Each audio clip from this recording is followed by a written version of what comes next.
Eh bien le bonjour, ici Django, bienvenue dans cette nouvelle vidéo. Le Japon, c'est l'un des centres névralgiques du jeu vidéo, tout le monde le sait, hein. C'est plus à démontrer. Et il se passe quelque chose là-bas, c'est qu'il y a le Tokyo Game Show. Alors c'est une grosse conférence, il y a souvent beaucoup de grosses annonces, surtout pour les jeux qui sortent en fin d'année.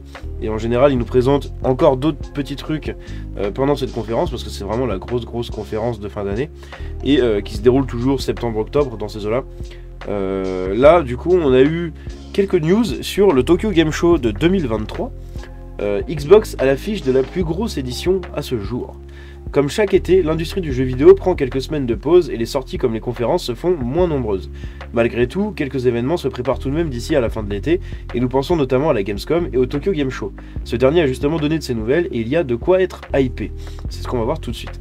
Une édition mémorable à venir. Le Tokyo Game Show 2023 se tiendra cette année au Makuhari VC, comme chaque année, et c'est l'association des fournisseurs de divertissement informatique qui a partagé quelques précisions excitantes quant au salon nippon. Pour la première fois depuis 4 ans, le Tokyo Game Show exploitera à nouveau l'ensemble du centre de conférence qui avait été restreint suite à la pandémie. Logique. Même avec ces restrictions, le lieu était rempli d'exposants et de fans de jeux qui attendaient avec impatience la tenue de ce véritable salon, et l'excitation est revenue au Makuhari VC. La haute évaluation de l'exposition par les exposants et les visiteurs nous a fait prendre conscience, une fois de plus, de la demande élevée et de l'importance de la tenue d'une véritable exposition, quelles que soient les circonstances. Et oui, les gens sont toujours attachés aussi à leurs expositions, à leurs conférences comme ça en physique.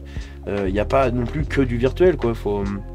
Il faut garder, pour moi, des conférences comme ça en physique, que les journalistes se déplacent sur place, que les gens puissent tester des jeux, puissent avoir un aperçu, puissent, bref, vivre le truc en physique, c'est très important. C'est pas du tout la même chose quand vous allez dans un festival de jeux vidéo, dans un salon de jeux vidéo, plutôt que quand vous regardez un stream, en fait, d'un constructeur. C'est vraiment pas du tout la même sensation. Donc je sais pas, j'ai jamais eu l'occasion d'aller dans un salon de jeux vidéo. Je pense que si j'y vais, j'y reste là-bas toute ma vie. Non mais genre plus sérieusement, j'aimerais bien aller un jour à la Paris Games Week. Malheureusement j'habite assez loin de Paris et j'ai pas la possibilité d'y aller en général. Donc c'est assez compliqué, mais peut-être qu'un jour j'irai. Ce serait toujours très intéressant, hein. J'espère y aller avant que ça ferme, parce que forcément un jour ça va peut-être fermer, hein. Ça sera remplacé par autre chose ou je sais pas. J'espère pas, mais bon on sait jamais. On l'a vu avec le 3, ça peut aller très vite. Bref, donc les gens ont toujours besoin de leur salon et de leur conférence en physique, c'est très important. Cette nouvelle édition sera marquée par les levées de restrictions d'âge, moins de 12 ans, et par l'ouverture d'espaces d'exposition adaptés aux familles. Les visiteurs internationaux pourront également assister à l'événement grâce à la levée de restrictions aux frontières l'année dernière.